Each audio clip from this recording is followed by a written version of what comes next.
2023년 1월 8일 큐티 말씀입니다. 마태복음 5장 1절로 12절입니다. 예수께서 무리를 보시고 산에 올라가 앉으시니 제자들이 나아온지라.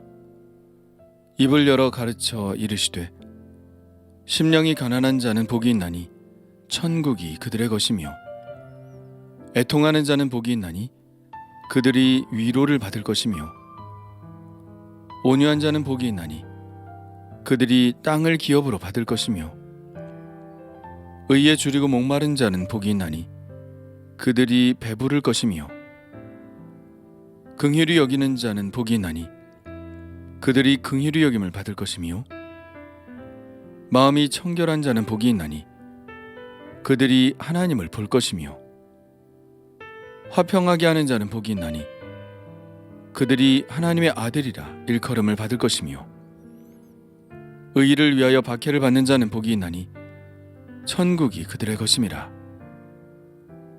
나로 말미암아 너희를 욕하고 박해하고 거짓으로 너희를 거슬러 모든 악한 말을 할 때에는 너희에게 복이 있나니 기뻐하고 즐거워하라. 하늘에서 너희의 상이 큼이라. 너희 전에 있던 선지자들도 이같이 박해하였느니라. 아멘.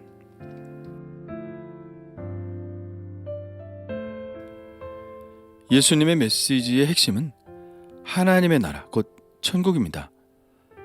4장 17절에는 예수님의 가르침의 핵심을 이렇게 요약하고 있습니다. 이때부터 예수께서 비로소 전파하여 이르시되 회개하라. 천국이 가까이 왔느니라 하시더라. 23절에도 이렇게 말하고 있죠.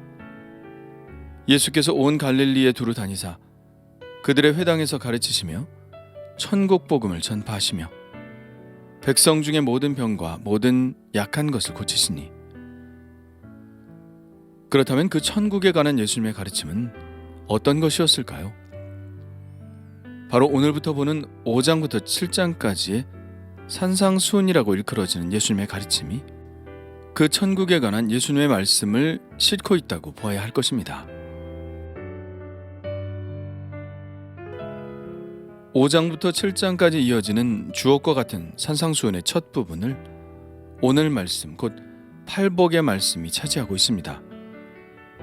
이 부분은 전체 산상수훈의 서곡과도 같은 부분입니다. 8가지의 복은 마치 책의 목차처럼 나열되어 있죠. 목차라고 하는 표현이 적절합니다. 산상수훈의 나머지 부분에서 이 8가지 복을 하나하나 설명하고 있기 때문입니다. 산상수훈 전체를 잘 들여다보면 어떤 사람이 심령이 가난한 사람인지, 어떤 사람이 애통한 사람인지, 어떤 사람이 온유한 사람인지 등등에 관해서 실제적인 예에 접근할 수 있죠. 그렇다면 이 팔복에 관한 말씀도 모두 천국에 관한 말씀이겠죠. 정말 그런지 한번 볼까요? 천국이라는 분명한 말이 2번 언급됩니다. 3절에 심령이 가난한 자는 복이 있나니 천국이 그들의 것이며 10절에 의를 위하여 박해를 받은 자는 복이 있나니 천국이 그들의 것임이라. 그리고 12절도 천국에 관한 말씀으로 볼 수 있습니다. 기뻐하고 즐거워하라. 하늘에서 너희의 상이 큼이라. 그러나 이렇게 구체적으로 천국이라든지 하늘이라든지에 관한 언급은 없어도 이 팔복의 모든 말씀들이 곧 천국의 약속이라는 것을 우리는 분명히 느낄 수 있죠. 애통하는 자는 복이 있나니 저희가 위로를 받을 것이며 하나님께서는 이 땅에서 우는 사람들을 하늘에서 위로하실 것입니다. 요한계시록에 보면 천국에서 하나님께서 하시는 일에 대해서 나오는데요. 이는 보좌 가운데에 계신 어린 양이 그들의 목자가 되사 생명수 샘으로 인도하시고 하나님께서 그들의 눈에서 모든 눈물을 씻어주실 것입니다.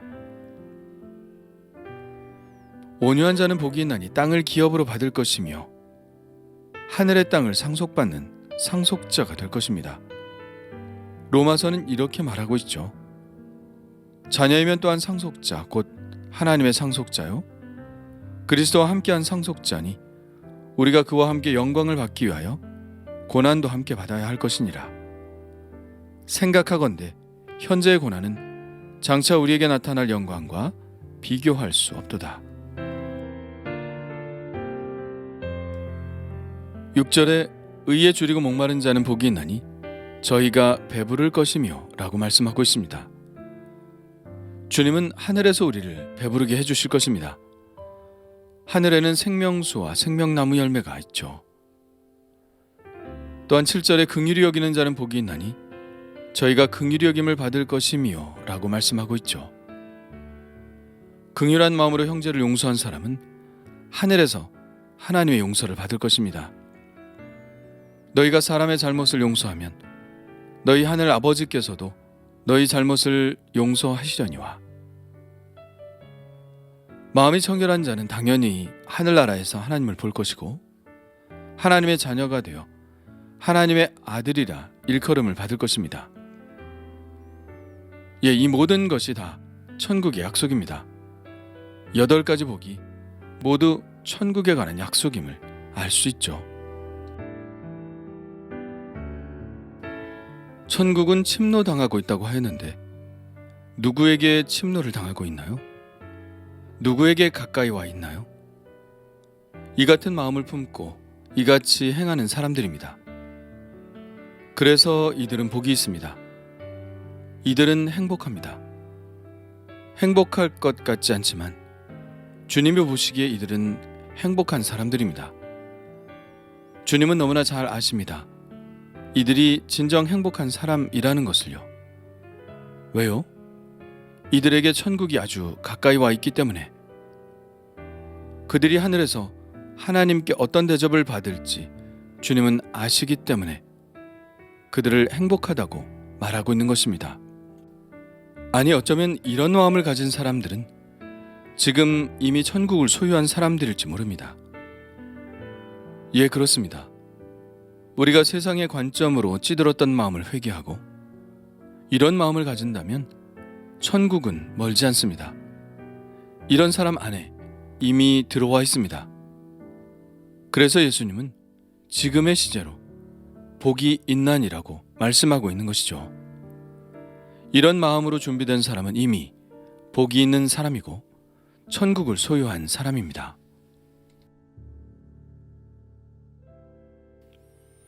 우리가 하늘을 말할 때 자주 오해하는 것이 있습니다. 그것은 하늘이 저 먼 곳에 있다고 생각하는 것입니다. 하도 멀어서 우리가 살아서는 도달할 수 없는 곳이라고 생각을 합니다. 그러나 그렇지 않습니다. 주님이 우리에게 주시려는 하늘은 지금 여기에서 그리고 또 앞으로 올 세계에서 누릴 수 있는 곳에 있습니다. 즉, 하늘은 가깝습니다. 우리는 천국에 간다고 말하지만 사실 우리가 천국에 갈 수는 없습니다. 우리는 천국으로 가는 길을 알지 못하죠. 오히려 천국은 우리에게 오는 것입니다. 그래서 주님은 이렇게 기도하라고 우리에게 가르치셨죠. 나라가 임하시오며 뜻이 하늘에서 이루어진 것 같이 땅에서도 이루어지이다.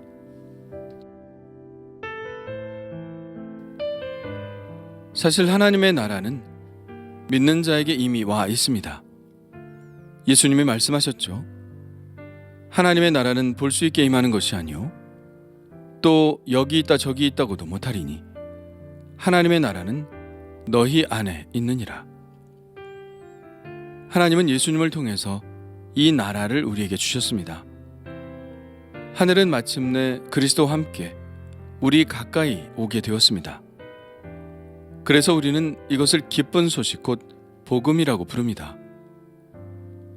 복음은 바로 예수 그리스도께서 죄인에게 하늘을 주시려고 세상에 오셨다는 사실을 말하고 있는 것입니다.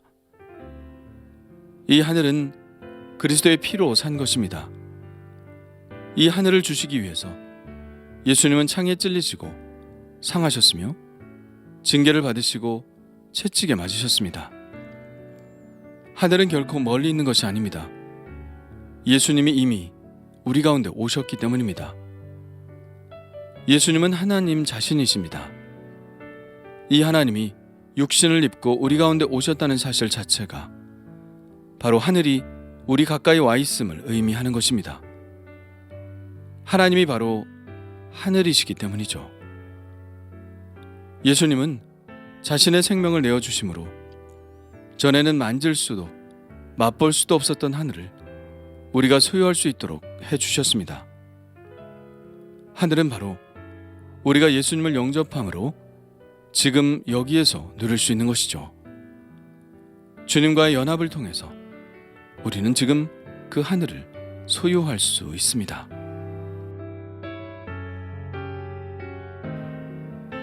그런데 이처럼 하늘이 우리 가까이 있는 것이라면 왜 사람들은 이 하늘을 발견하지 못하는 것일까요? 누가복음에 보면 탕자의 비유가 나오죠. 이 비유를 보면 이미 가까이 와 있는 하늘을 누리지 못하는 인간의 어리석음이 그대로 드러나 있습니다. 방탕한 아들은 한 재산 챙겨 아버지를 떠났습니다. 그러나 떠난 곳에서 극심한 고생을 했죠. 고생이 그를 성숙하게 했던 것일까요?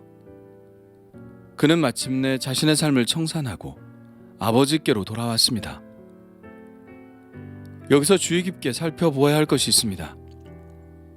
그 아들이 돌아온 아버지의 집은 자신이 옛날에 거주하던 집 그대로였다는 사실입니다.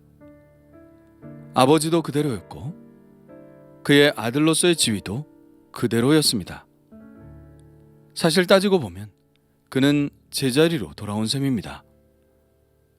그런데 그에게는 이제 그곳이 예전과는 전혀 다른 곳이 되었죠. 왜 그랬을까요? 자기가 전에 거주하던 아버지의 집을 새롭게 보는 눈을 가졌기 때문입니다. 그가 누리던 것이 얼마나 귀한 것인지를 새로운 눈으로 바라보았기 때문입니다. 이미 모든 것이 자기 곁에 있었지만, 손만 뻗으면 알 수 있었지만, 그는 그것이 얼마나 귀한 것인지 그 전에는 알지 못했던 것이죠. 하늘은 이렇습니다. 바깥에 있지 않습니다. 하늘은 이미 와 있습니다. 이미 와 있는 정도가 아니라 충만해서 터질 지경입니다. 둥만 허물면 즉시 넘어올 물과 같습니다. 복이 있나니, 복은 이미 주어졌습니다. 그래서 주님은 때가 찼다고 선언한 것이죠. 주님은 오늘의 말씀을 통하여 우리의 마음을 깨워주고 계십니다. 우리의 눈을 열어주고 계십니다. 내가 복이라고 생각했던 잘못된 생각들을 회개하고 참된 복인 천국을 받아들이라고 말씀하고 계십니다. 진정한 복은 이 세상이 줄 수 없는 것이고 예수 그리스도를 통하여 천국을 받아들인 사람만이 누릴 수 있는 것이라고 말씀하고 계신 것입니다. 그렇다면 나는 이 하늘의 복을 소유한 사람인가요? 아니면 아직도 세상이 주는 복을 찾아다니고 있나요?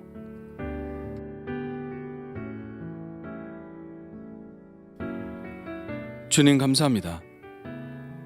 가난해도 슬퍼도 그저 바보처럼 당하고 살아도 억울해도 내가 복 있는 사람임을 깨닫게 해주시니 감사합니다. 천국의 복은 멀리 있는 것이 아니라 하늘이신 예수님을 내 안에 모실 때 침노에 들어오는 것임을 깨닫게 해주셔서 감사합니다. 세상의 복을 복이라 여겨 내 자신을 한없이 초라한 사람으로 여기지 않게 하여 주옵소서. 내 마음의 눈을 뜨게 하시고 영적인 눈을 열어주시사 예수 그리스도께서 내 안에 주신 하늘의 참된 행복을 발견하게 하옵소서.